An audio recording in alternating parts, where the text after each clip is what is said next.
बिस्मिल्लाहिर्रहमानिर्रहीम। इस सबक में हम पढ़ने वाले हैं मद ही के बारे में, लेकिन हुरूफ़ मुक़त्तिआत के मद के बारे में पढ़ेंगे। तो हुरूफ़ मुक़त्तिआत क्या है, ये आप लोग देख रहे हो कि कुरान में हम कुछ अल्फाज ऐसे होते हैं ना कि जिनको हुरूफ़ की शक्ल में ही पढ़ना चाहिए, जैसे अलिफ लाम मीम, इस तरीके से। तो एक एक हर्फ को हम अलग अलग करके पढ़ रहे हैं, हम इसको अलम ऐसे नहीं पढ़ रहे, उसके ऊपर ज़बर ज़ेर पेश कुछ नहीं होता है, ठीक है। तो इनको हुरूफ़ मुक़त्तिआत कहते हैं। ये जो हुरूफ़ मुक़त्तिआत होते हैं वो सूरह के शुरू में होते हैं। तो इनको पढ़ना कैसे है, और वो मद के बयान में इसलिए दिए हुए हैं क्योंकि उनको खींच कर पढ़ना होता है, ठीक है। तो अब देखते हैं, पहले एग्जाम्पल को देखो। बिस्मिल्लाहिर्रहमानिर्रहीम, अलिफ लिखा हुआ है, तो अलिफ को हम नहीं खींचने वाले। क्यों नहीं हम अलिफ को खींचेंगे? क्योंकि मैंने आपको मद के बयान में फ़र्स्ट पार्ट में ही बता दिया था कि खींचना किसको होता है, हुरूफ़ मद्दा को, या फिर खड़ा ज़बर खड़ा ज़ेर उल्टा पेश को खींचना होता है, ठीक है। तो अलिफ को खामखा हम नहीं खींचेंगे, अगरचे वो दिख रहा है कि मद के नीचे है, ठीक है, लेकिन वो उसको खींचना नहीं है, क्योंकि जब कायदा अप्लाई होगा तभी ही तो हम उसको खींचेंगे ना, कंडीशंस होंगे तभी हम खींचेंगे। अलिफ में तो ऐसी कोई कंडीशन अभी है नहीं कि उसको खींचा जाए, तो अलिफ को अलिफ ही पढ़ेंगे।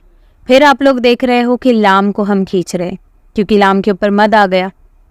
अब लाम के ऊपर मद क्यों है, इनके ऊपर मद क्यों आते हैं, इसकी डिटेल में आप लोगों को जाने की बिल्कुल भी ज़रूरत नहीं है, ठीक है। जब लाम को हम, फिर भी शॉर्ट में बता दे रही हूँ कि लाम को जब हम खोल के लिखते हैं तो लाम अलिफ मीम इस तरीके से हम लिखते हैं लाम। तो लाम अलिफ ज़बर ला, उसके बाद मीम पर जज़म आ जाता है, तो उस वजह से फिर वो मद्दे लाजिम हो जाता है, इसलिए यहाँ पर मद किया जाता है, ठीक है। ये जो चीज़ है वो बेसिक या बिगिनर्स के लिए नहीं बताई जाती है। तो खैर, लाम के ऊपर अब मद चूँकि आ गया तो अब वहाँ हमें मद करना है। और आप लोग देख रहे हो कि मीम पर तशदीद है, तो लाम का जो मद है वो मद्दे लाजिम होने की वजह से हम उसको 6 अलिफ के वक़्त खींचेंगे। तो कैसे पढ़ेंगे? अलिफ लाम मीम। मीम का थोड़ा सा गुन्ना भी मैंने अदा किया, अगर आप लोगों ने सुने होंगे तो फिर से दोहरा रही हूँ। अलिफ लाम मीम, ठीक है। लाम को भी मैंने उतना खींचा, मीम को भी उतना ही खींचा। क्यों? क्योंकि मीम में भी मद्दे लाजिम है, ठीक है। मद के बहुत टाइप्स होते हैं, मद्दे लाजिम, कलमी मुसक्कल, मद्दे लाजिम हरफी मुसक्कल, मद्दे लाजिम हरफी मुखफ़फ़, ये सब वगैरह। तो इस वजह से कह रही हूँ कि ज़्यादा डीप में हम यहाँ नहीं जाएंगे, क्योंकि यहाँ हम जो है बेसिक्स पढ़ रहे हैं। तो मीम पर भी मद है, और उसी तरह का मद है जिस तरह का लाम पर है, तो लाम और मीम को हम उतना ही खींचेंगे। अगला क्या है देखो, अलिफ लाम मीम। उसके बाद सौद को भी उतना ही खींचना है जितना हमने लाम और मीम को खींचा, सौद, ठीक है। अलिफ को ऐसे ही पढ़ेंगे। उसके बाद लाम मीम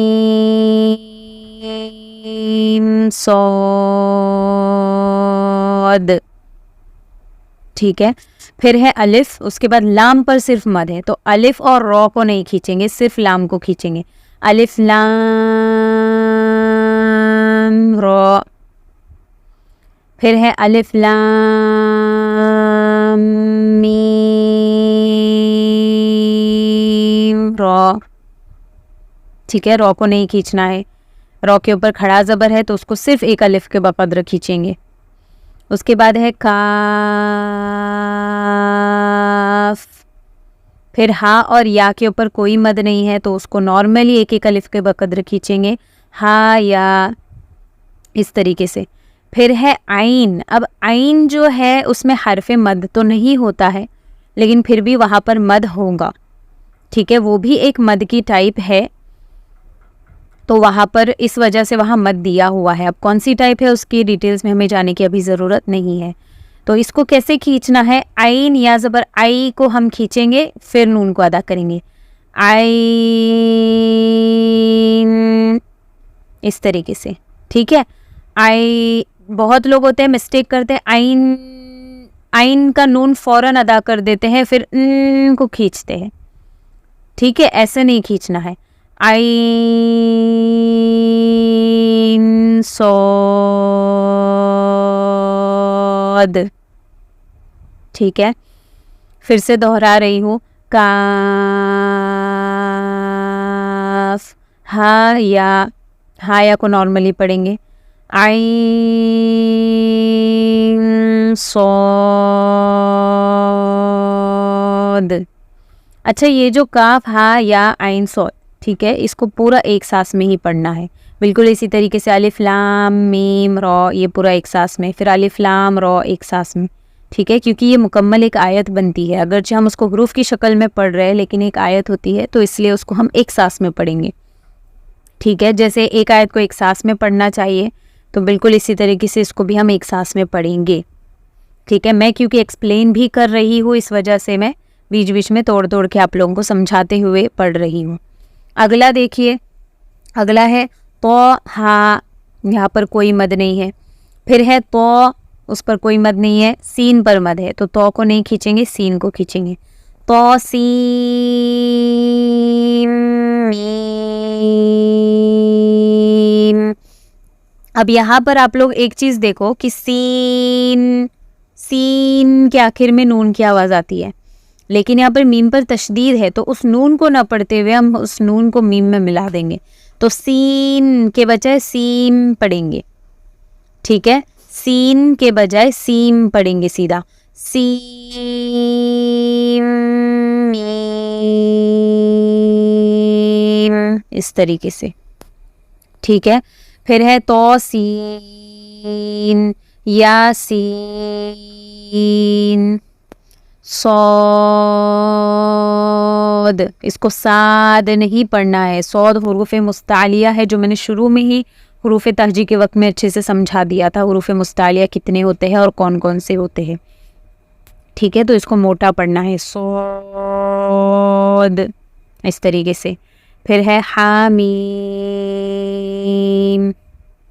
फिर वही है हामीम, आइन सीन क़ाफ। ठीक है, तो मीम आइन सीन क़ाफ, चारों मद उतने ही खींचने चाहिए। ठीक है, एक ज़्यादा एक कम, इस तरीके से नहीं। फिर है क़ाफ, नून।